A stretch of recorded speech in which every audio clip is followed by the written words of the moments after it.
Hi, everyone. So, today I want to talk about my experience in retrying online dating. Yes, it's happening. So I just knowing my attachment style is like really important as I'm trying to navigate this. And I'm sure you guys are watching this because you're doing your own healing and attachment kind of exploration. So, what I found is that I was attracted to someone who's kind of like breadcrumbing me. And so I went on the apps and I was like, okay, just I need to like not be attached to this other person. I need to see if there's something else out there because like honestly, I think most women like if you have one guy that's like good, that's giving you attention, that's like treating you well, like, and then just like if you're getting your needs met in relationship, the relationship needs, I think there's a big difference between, you know, your personal needs and like that type of needs versus relationship needs. So we can get into that. But I think like girls are fine. Like it doesn't really like you can build anything with someone with the right person. So I think sometimes we just get kind of stuck on like the feeling or whatever they had provoked in us that provoked this like attachment or like desire in you. And for me, I identified it as like he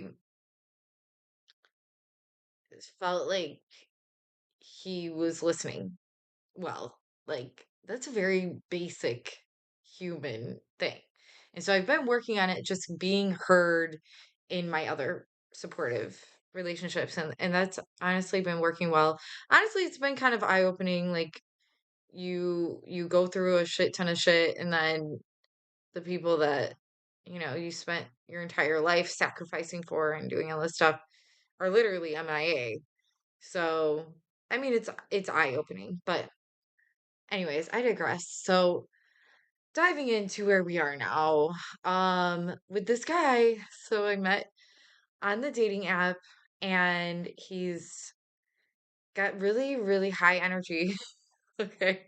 Which that's great. Okay. And um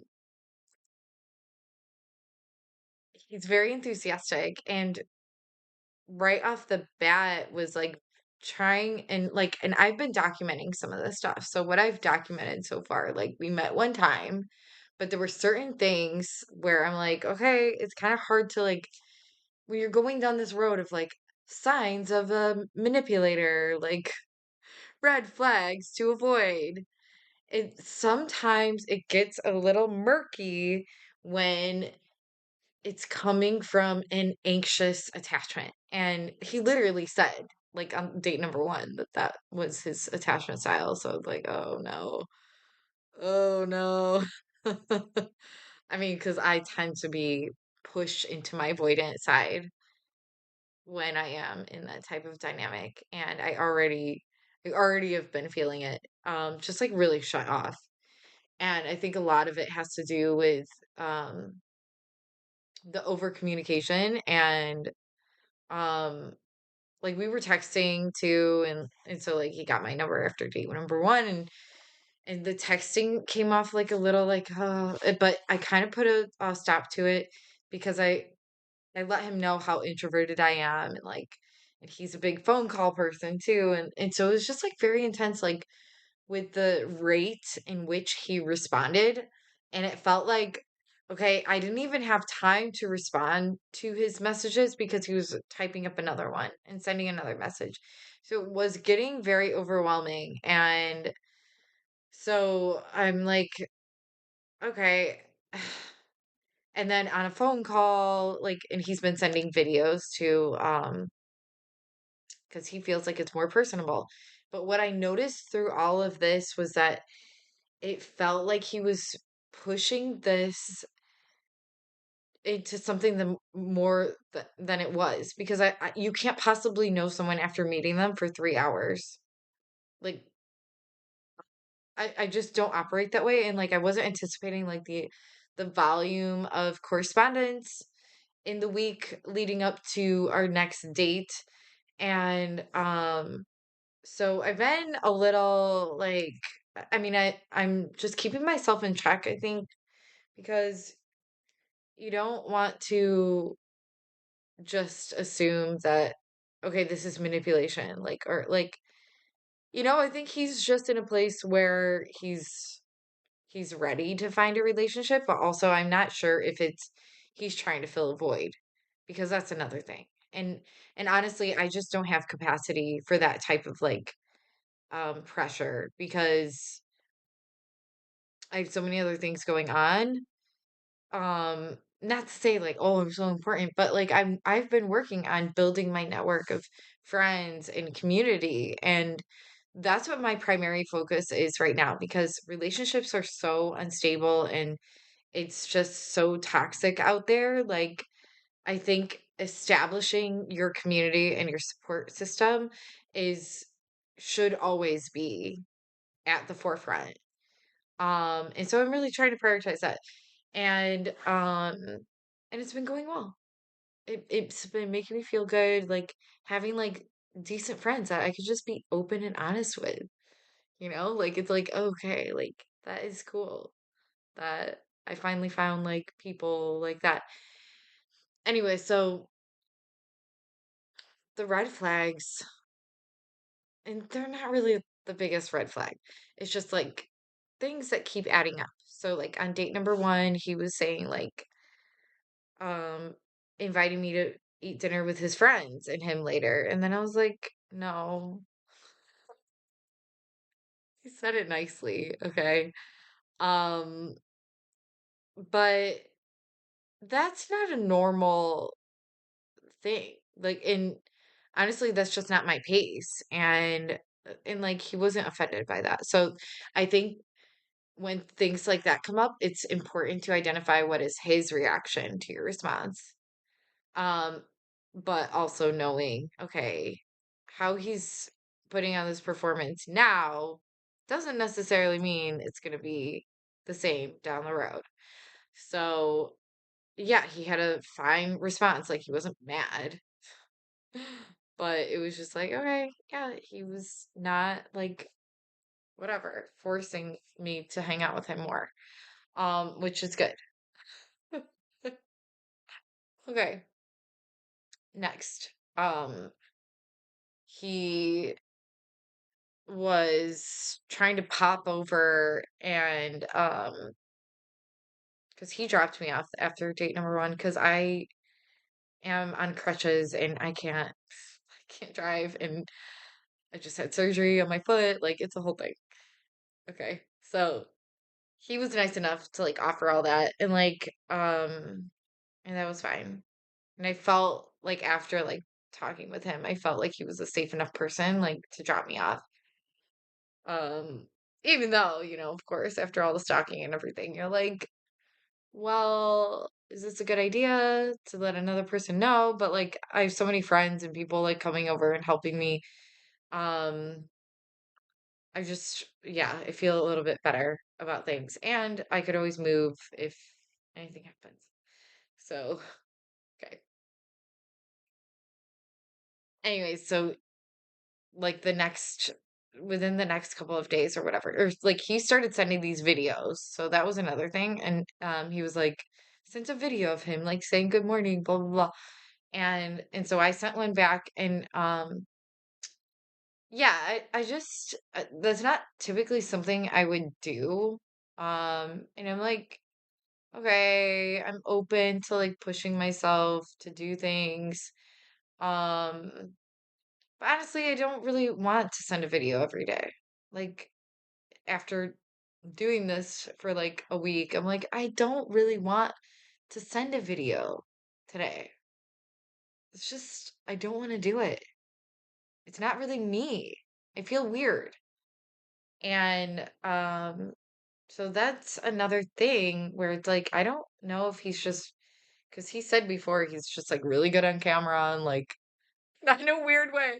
He had like some like audience for something political. I don't know, whatever. It's, it's just goofy, but it was nothing serious. Like, so I'm like, okay, is he just like really good at like doing sales, like putting on this thing? So next, after a couple days, like after our first meeting, or maybe it was the next day, then he's like, well, tomorrow I'm gonna be in that area. Should I stop by for lunch? Like I'll bring us lunch. But we had already established the next time we would meet, and I was like, no, I can't. And he was fine with it. But for me, it seems like it felt a little like pushy because I'm just protecting my space. Like my time during the day, I'm like executing, I'm doing stuff, I'm productive.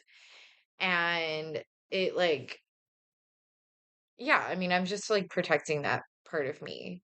And also, I don't know him. And I'm not really trying to like expedite this. It's going to be slow. If I'm going to get to know someone, it's going to be real slow. Okay. And he seems like on the opposite end of that spectrum. He seems like he wants to know everything about me. And then even on a call, like, he was like, "Oh, let's do 21 questions or something." And so to me, it just seems like a little bit like fabricated type questioning a lot, where it's just like, I need to know all these things about you in like 5 minutes time.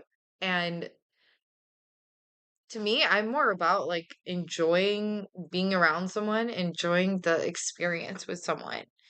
And when it feels like so interview like, or like, let's see if you could pass this test. Okay, let's do 21 questions. Bam. Like it's not exciting for me at all. And it was like a huge turn off. And like, um, well, I told him I was like, it was a long day. And I was like, honestly, I'm just gonna go chill out. But then I got in my head later that night because I was like, I don't want him thinking that like me not wanting to talk means that I'm not interested in knowing him more. And I actually ended up communicating that to him via video call. Which I mean, it's fine. Like, it's just, I don't, I don't know. I think the pace just seems like a little bit much, but I actually sent that to him and he took it well. Like, I don't know, it wasn't that serious, but I was just like letting him know, like, by the way, I'm like introverted and like, there are times I don't want to talk. Like, I just need to not talk. And he's very, talks a lot. And that's like another manipulation thing where I need to be aware of if someone is just constantly talking, it's just not going to be a dynamic I can handle. Um, I just can't do that. And like he sent a video back saying like, I understand, like everyone's not like that and I'm not taking offense to it. So you responded really well and like the emotional intelligence is there, but like that doesn't mean to say that like that's going to actually play out in real life. So I just have to be aware, like, is this person going to constantly just be talking at me?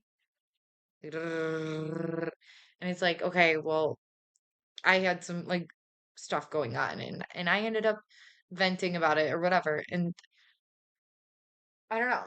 Like I guess we'll just see, like, and maybe I'm coming off like I talk too much. Like I don't know. I don't think that I do, but maybe. I don't know. I guess we'll see. But yeah, so and then he dropped off like, so when I said I couldn't get lunch that day, he ended up dropping off like tea on my door. And I mean, after having the stalker stuff, like leaving shit at my place all the time, it like it had a different vibe to it because it wasn't like, I don't know, but at the same time, it's like, oh my God, is this really happening again? Um,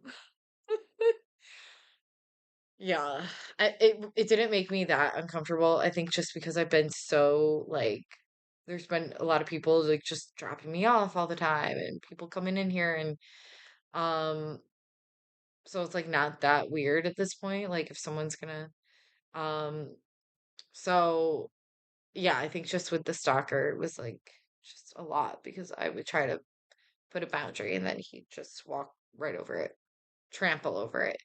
Um, anyway, so yeah, I guess that's kind of, I think there was more, but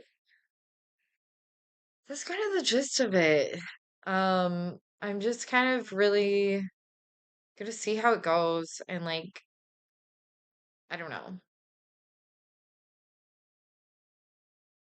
Okay. Thank y'all for listening. If you guys like the content, please like and subscribe. Bye.